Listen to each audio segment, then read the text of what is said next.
Second set, love all play. Hi friends, this is Vijay Gokhale welcoming you to the second podcast of Game, Set and Match Pune.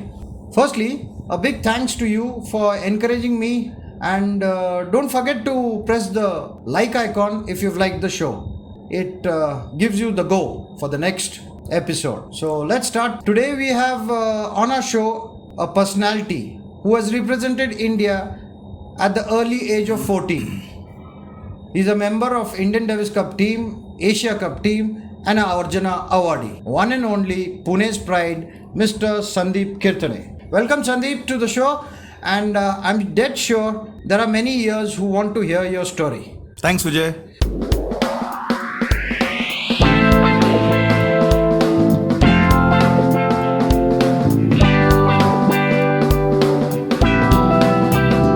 To start today, I would like to know something about your early life. What made you, motivate and that you took this sport so early in life?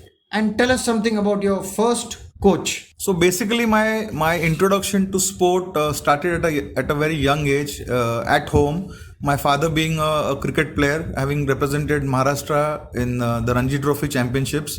So sport was a big part of my life, my young life while growing up. Sports was always there at home. I would talk to my father a lot, and since the age of 4 or 5, I started going with him for some of his club matches by then he had retired playing Ranji Trophy. But that is how my initiation into sports started, and naturally him being a cricketer, that is what I picked up first. Okay. So the sport was right at home. Yes. When you have one of your parents who has also gone through the journey of being a sportsman, it really helps. And that is how we started back in the days. The only thing we could do, barring after studies, was to watch some little bit television that showed the big matches, so to say, like some test matches. And that's how I started going to Deccan Gymkhana, to be very honest, and that was my initiation into sport. Yeah, because the next question is the iconic Deccan Gymkhana Pune. How does it shape Sandeep's career, and how important was it in your career? So Deccan Gymkhana basically, Vijay, has played a big part in my career, in shaping my career.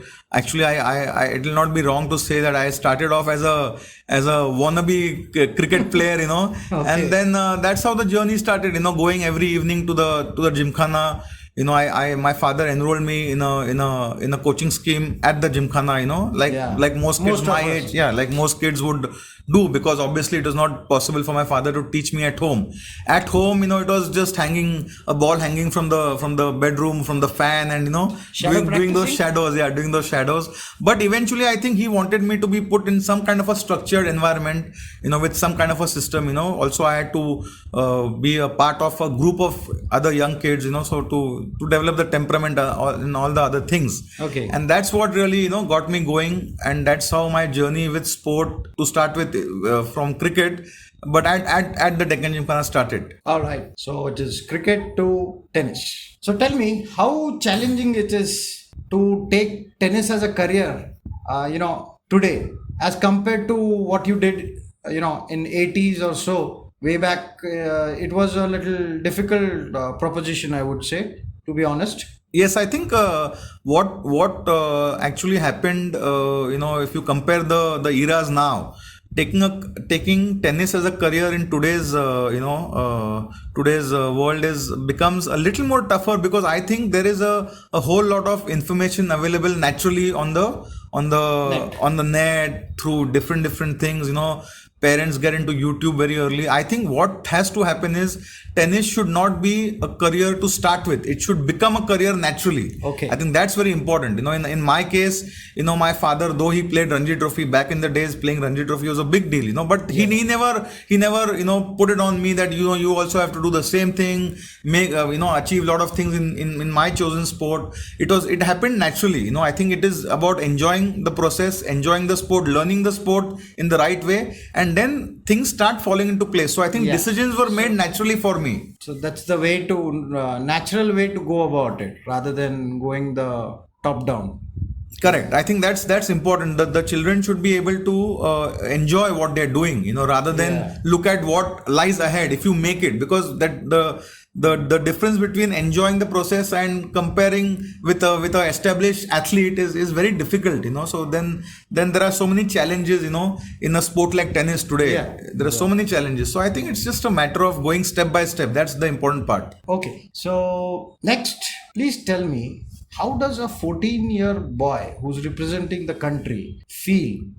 How did you feel representing your country at 14 and later on you being part of a Indian Davis Cup team?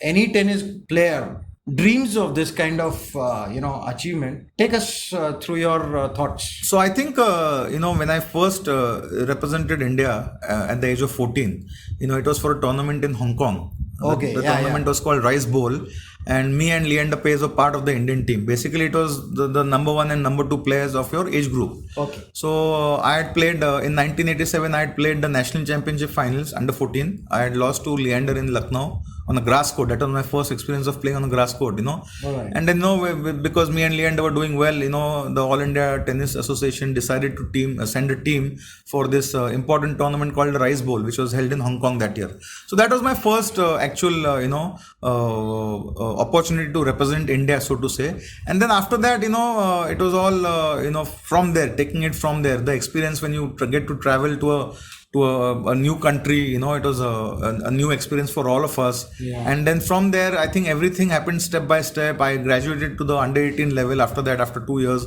I became national champion under 18. I started playing the ITF juniors. I started doing well in there. I became Asian junior champion. I got an opportunity to play in the junior grand slams. And then that year, I think the AITA was very clear that they wanted to encourage the next lot of players. Leander was already a little more established than me at that time, having won the junior Wimbledon the previous year. Okay. So in 1991, it was my first experience of a Davis Cup atmosphere when I was called as a reserve player when India played South Korea in May in 1991, and we had players like Ramesh Krishnan in the team. So for me to the legend was there. The legend was there, definitely there, and for me to get a chance to kind of see Ramesh and train with him was a fantastic opportunity, and it really helped me a lot at that age. Because, I just want to ask the question which many may appreciate. When you play tennis as an individual sport. But when you come to Davis Cup, you are representing the team. The emblem is on the blazer. So tell us about that difference which is there, and how did you absorb it? So I think the difference obviously is more to do with the pressure that also comes with it, because when you play an individual match, there are many situations or many matches that you have to play when there are no crowds, there are no expectations. Right. It is just you who's performing and rather playing a match for yourself. But I think when you start playing for your country, I think it is a much bigger responsibility. For me, I always looked at it, whatever opportunities I got to play for India, I always looked at it as an opportunity to enjoy the process. I think that really helps the whole pressure situation, the nerves settle down. Also, I think the people around you, there's, when you play for your country, there are teammates, there are coaches, there are physios. So it's a different setup, rather than when you play on the circuit. So I think when my motto was when I played for India, whether it was in the Asia Cup, the two Asia Cups that I got a chance to play in 97 and 99, and I kind of ended up not losing a single match for India, was something that I really cherished, and I also took it as a challenge and a good challenge. I didn't really think about what if I lose the match. I took it as an opportunity to take it in a positive way. So I think it's just your mindset, but also the support you get, and also the matches that I played for India were all at home. So that really helped me a lot. Yeah, it does matter. I think. I would like to know the tennis setup, the association.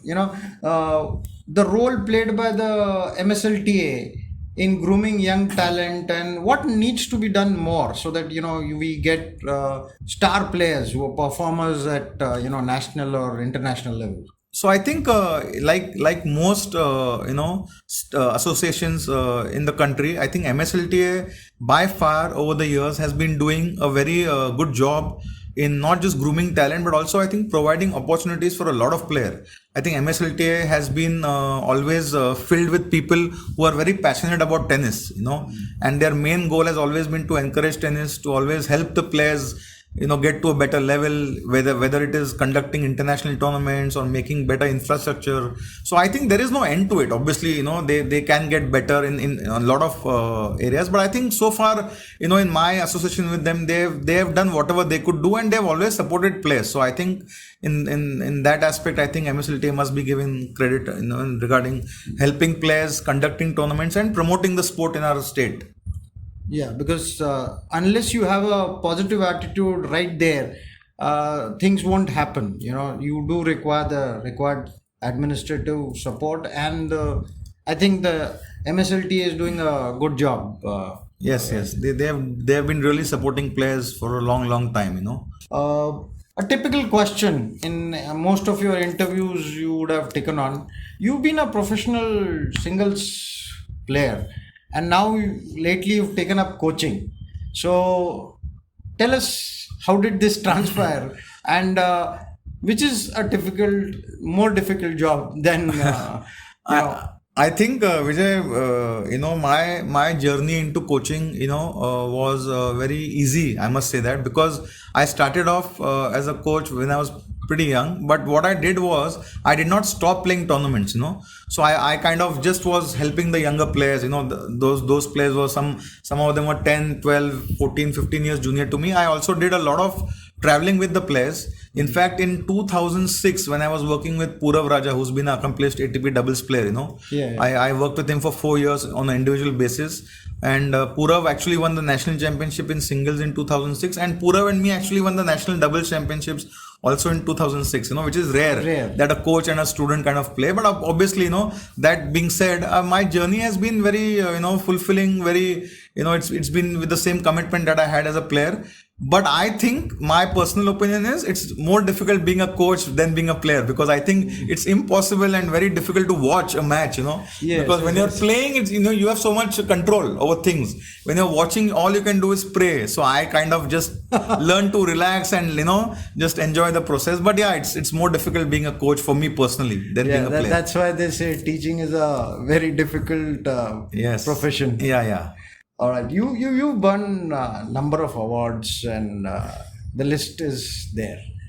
But a particular award which I want you to reflect your thoughts is the Arjuna Award. You getting an Arjuna Award in Delhi. Take us through your thoughts. So, when I was nominated for the award in 2001, first of all, I think for all the listeners, they should also know this, that the Arjuna Award is not by application. Yes. Your national federation kind of nominates your name, and then they have a committee, who selects. They have a criteria, and all of that was on merit. Done. Yes. On merit. So in 2001, I was informed by the AITA, which is the All India Tennis Association, that my name has been nominated for the Arjuna Award. Well, I was obviously very thrilled, to be nominated for an award like the Arjuna Award is, something that every athlete dreams of.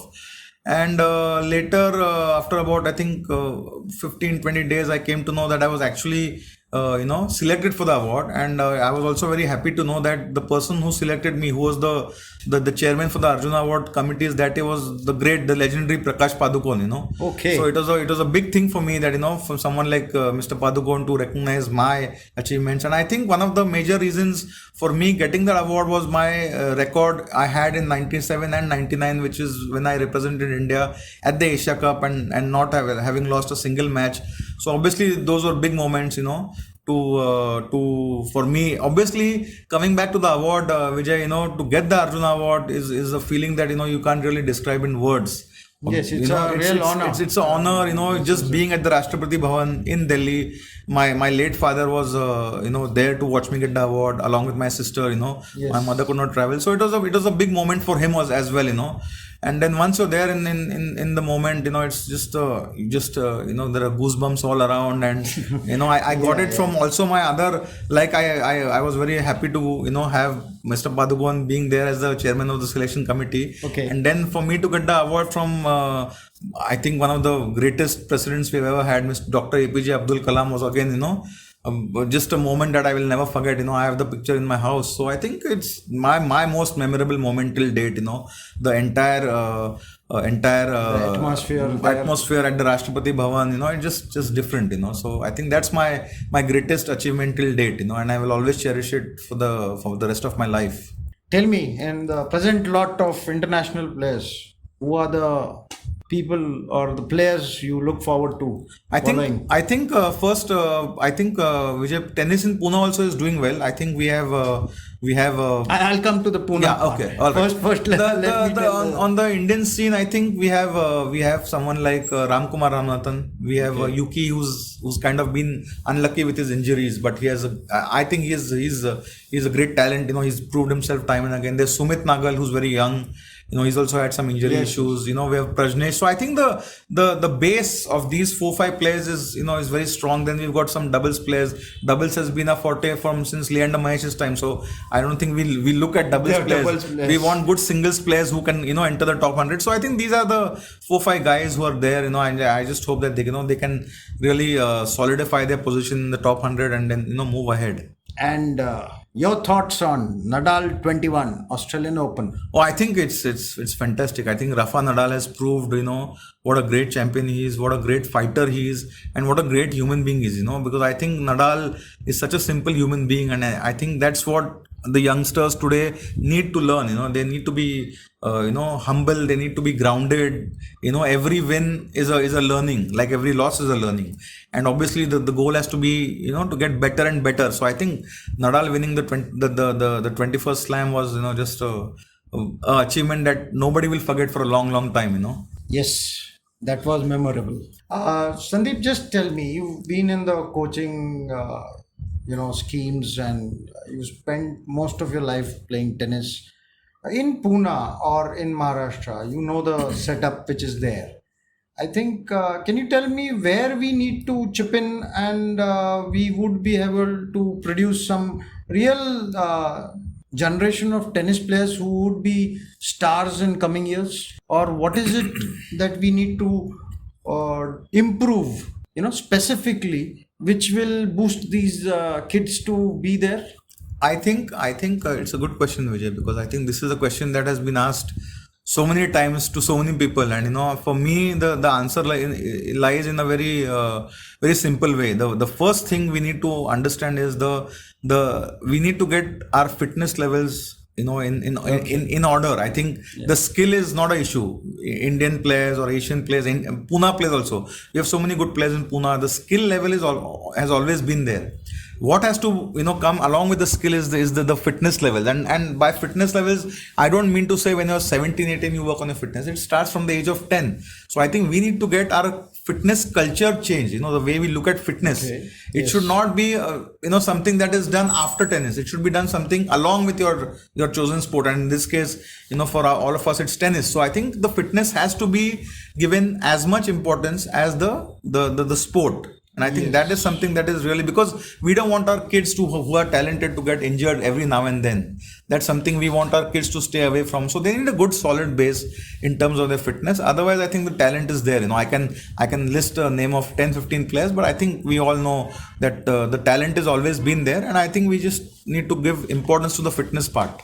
Sandeep, some encouraging words to young pool of stars waiting to emerge from Pune, Maharashtra and India? I think we just need to believe in ourselves. I think the key is having the belief in what you do, what you can do, what you want to do. Obviously there are goals, there are many small steps to be taken before you end up to your ultimate goal, which is being a top international tennis player. But I think it all comes down to your belief, and I think in my experience as a player has always been to go step by step and never back off, and just make sure you believe in yourself, and the sky is the limit. So I think I would like to wish all the young future generation champions and the current players who are doing well all the best, and I hope they can keep doing Pune tennis proud. So all the best to all of them.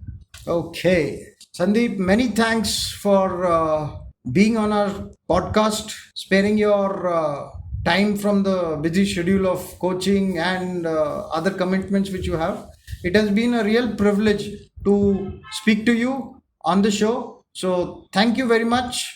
Thank you, Vijay. Thanks a lot for having me, and I wish you all the best with the podcast that you have done. Taken such a, it's. I mean, you have spent a lot of time doing this, so I wish you all the best, and I'm sure everyone's going to like this. Thank you so much. Thank you, Sandeep. Thank you. So, friends, it is time to end this episode. I will be back next week with a sports personality who has represented tennis at national and international level for India, Radhika Tulpe, next week on my podcast. So don't miss it. See you next week.